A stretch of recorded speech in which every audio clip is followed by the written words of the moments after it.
अथ स्वागतम शुभ स्वागतम सुस्वागतम.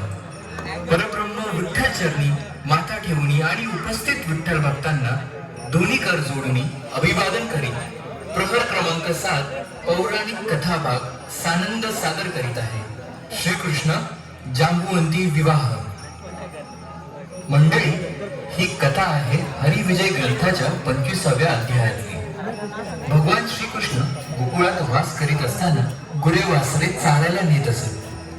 दिवसभर गोपाळा संगे रानात गुरं चारायची आणि सांजवेळी गोकुळात परतायचं. असं गोकुळातलं जीवन चाललं होतं. एक दिवस काय झालं, सांज टळून गेली. गुरं घेऊन गोकुळात परतायला उशीर झाला. तो दिवस होता वरद चतुर्थीचा. चंद्राचं दर्शन होऊ नये म्हणून श्रीकृष्ण लगबगीने गुरं घेऊन घराकडे निघाले. खालच्या नजरेने जमिनीकडे पाहत झप झप झप पावले टाकत निघाले होते. कारण एकच होतं, चंद्रदर्शन होऊ नये आणि उगाच चोरीचा आळ येऊ नये. पण कसं आहे, विधी लिखित टाळता येत नाही. देवांनाही कर्मभोग चुकलेले नाहीत. ज्यासाठी श्रीकृष्ण घाबरत होते तेच घडलं. दिवस पावसाळी असल्याने वाट ओलसर होती. गुळाखुळांचे ठसे ठिकठिकाणी उमटले होते आणि त्यात पाणीही साचलं होतं. नजर खाली ठेवून चालणाऱ्या श्रीकृष्णांना अचानक त्यात नको असलेलं चंद्रदर्शन झालंच आणि शेवटी चोरीचा आळ आलाच. त्याचं शमन करण्यासाठी काय काय करावं लागलं तेच आपल्या समोर साकारत आहोत. प्रहर क्रमांक 7 सानंद सादर करीत आहे. श्रीकृष्ण जांबुवंती विवाह. श्री गणेशाय नमः. जो लावण्य मृत सागर सगुण लीला विग्रही यदुवीर मुकुट तेज झळके अपार शशी मित्र दापुळती. नारद मुनी, आज मी हा हरिविजय ग्रंथामधील 25वा अध्याय लिहिण्यास सुरुवात करीत आहे. जर तुम्ही त्या समंतक मनाची कथा कथन केलीत तर ग्रंथलेखन करणे मला सुलभ होईल आणि भक्तगणांचेही मनोरंजन होईल. मुनीवर, आपण तर त्या घटनेचे प्रत्यक्षदर्शी आहात. कृपा करून आम्हास ती कथा कथन करावी. नारायण नारायण. श्रीधरा, एवढा आग्रह करतो आहेस तर श्रोतेजन हो, ऐका ती कथा. शत्राजित नावाचा एक राजा होता. तो सूर्य उपासक होता. त्याच्या तपाने प्रसन्न होऊन सूर्याने त्याला एक स्यमंतक नामाचा मणी भेट म्हणून दिला. त्या मण्याचे वैशिष्ट्य असं होतं की त्या मण्यापासून रोज 8 भार सुवर्ण प्राप्त होत असत. दुर्भिक्षापासून देशाचे रक्षण करणारा तो मणी मोठ्या भाग्याने सत्राजिताला मिळाला होता. तो मणी सत्राजित नेहमी आपल्या कंठात धारण करीत असे. नारायण नारायण. मुनीवर, रोज 8 भार सुवर्ण?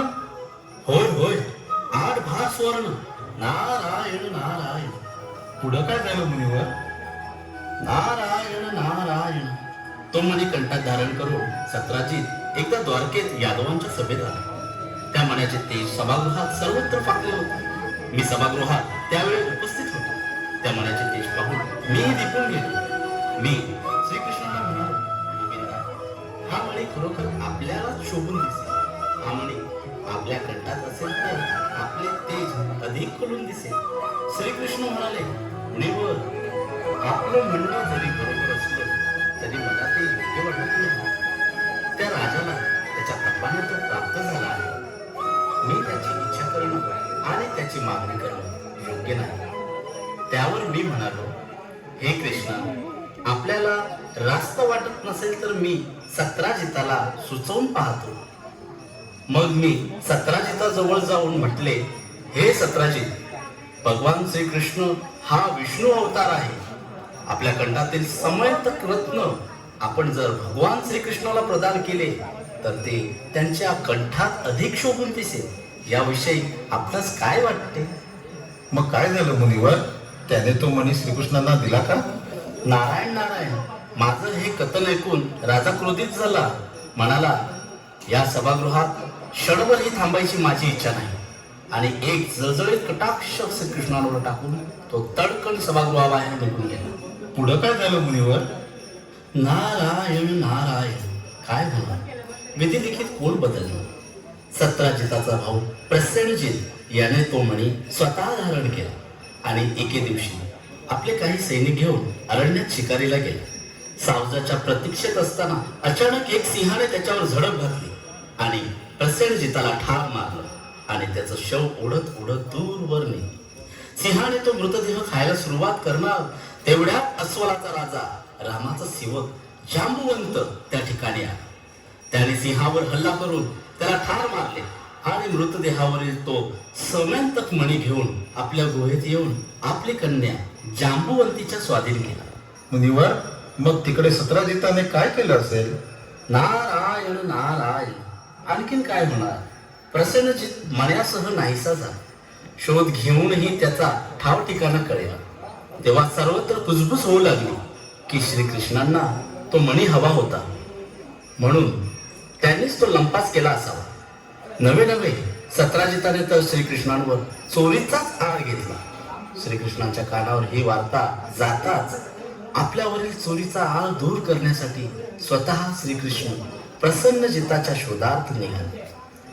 रानावनात शोध घेता घेता एका ठिकाणी त्यांना प्रसन्नजिताचे आणि सिंहाचे दोघांचीही प्रेते दिसली.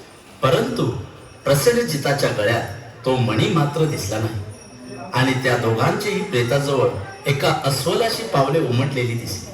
ती पावले एका गुहेच्या दिशेने गेली होती. तेव्हा आपल्या सोबतच्या यादवांना माघारी पाठवून आणि मी लवकरात लवकर परत येतो असं सांगून श्रीकृष्ण पावलांचा मागोवा घेत गुहेच्या दिशेने निघाला.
नंदन श्रीकृष्ण आणि ह्या देवीच्या हातात जो मणी आहे त्या मण्याच्या शोधार्थ मी इथवर आलो आहे. कोण कृष्ण? तुझं भलं यातच आहे की तू आल्या पावली परत जा. ह्या मण्यावर तुझा काही अधिकार नाही. हे वननिवासी, हा मणी ज्याचा आहे त्याला तो परत करणं गरजेचं आहे. त्यासाठीच माझं इथं येणं झालं आहे. परंतु हा मणी सिंहाला मारून मी प्राप्त केला आहे. त्यावर तू कसा काय अधिकार सांगू शकतो? हा मणी आता माझ्या मुलीचं आभूषण आहे. याला मी आता देऊ शकत नाही. हे वनवासी, तुझी सहमती असो वा नसो हा मणी तुला द्यावाच लागेल आणि मी तो घेऊन जाणारच. म्हणजे तू आता जांबुवंतास युद्धाचंच आमंत्रण देत आहेस तर? तसं समजा हवं तर. पण तो मणी प्राप्त करणं माझा उद्देश आहे आणि मी माझ्या लक्ष्यापासून कधीही विचलित होत नाही. अरे वा! मण्याच्या लोपापायी मरण पत्करण्यासही तयार झालास तर? काय नाव सांगितलंस तू? कृष्ण? होय, देवकी नंदन कृष्ण. तर मग आपल्या जन्मदात्या माता पित्याचं एकदा स्मरण कर, कारण पुनरुपी तशी संधी तुला मिळणार नाही. बोल, तू मुष्टियुद्धासाठी तयार आहे? हे जांबुवंता, तयारी तर त्याला करावी लागते ज्याच्याकडे आत्मविश्वास नसतो. माझा माझ्या भाऊबळावर पूर्ण विश्वास आहे. ये जांबुवंता, पहिला वार तू कर. पहिला वार करण्याचा अधिकार तुझा आहे, कारण तू स्वतः माझ्या महालात आला आहेस.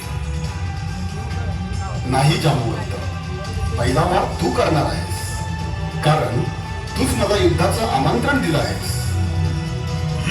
वा, तू नीतिशास्त्रातही कुशल दिसतोस.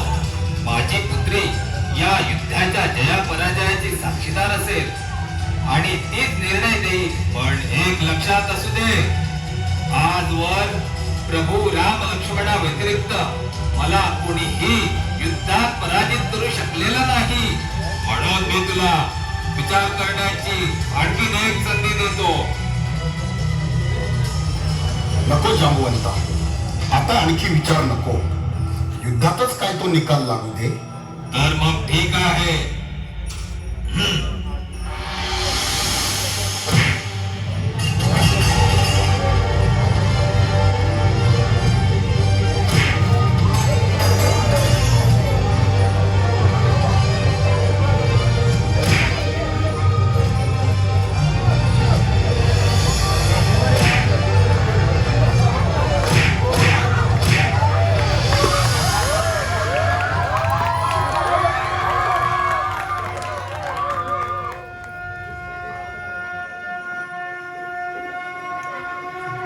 खरं सांगा, कोण आहात तुम्ही? सांगितलं ना, देवकी नंदन कृष्ण म्हणून. परंतु मला तर वेगळंच सांगितलं गेलं होतं. कोणी आणि काय सांगितलं होतं?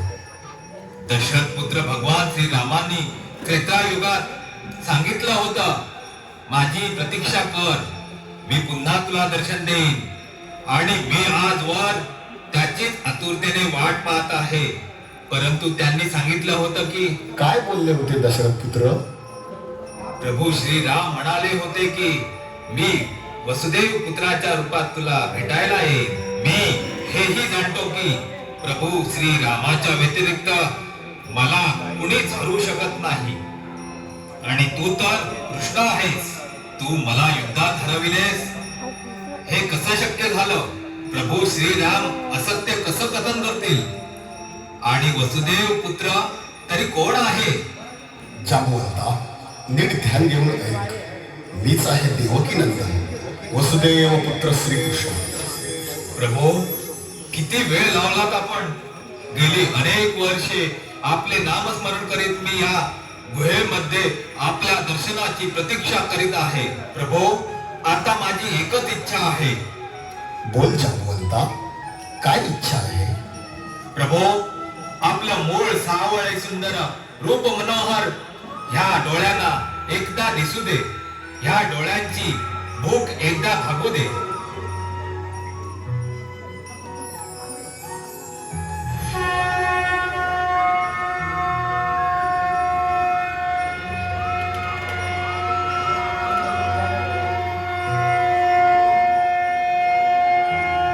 नारायण नारायण. उठ उठ जांबुवंता, तुझ्या प्रभू श्रीरामांचं दर्शन घे. प्रभो, धन्य धन्य झालो मी.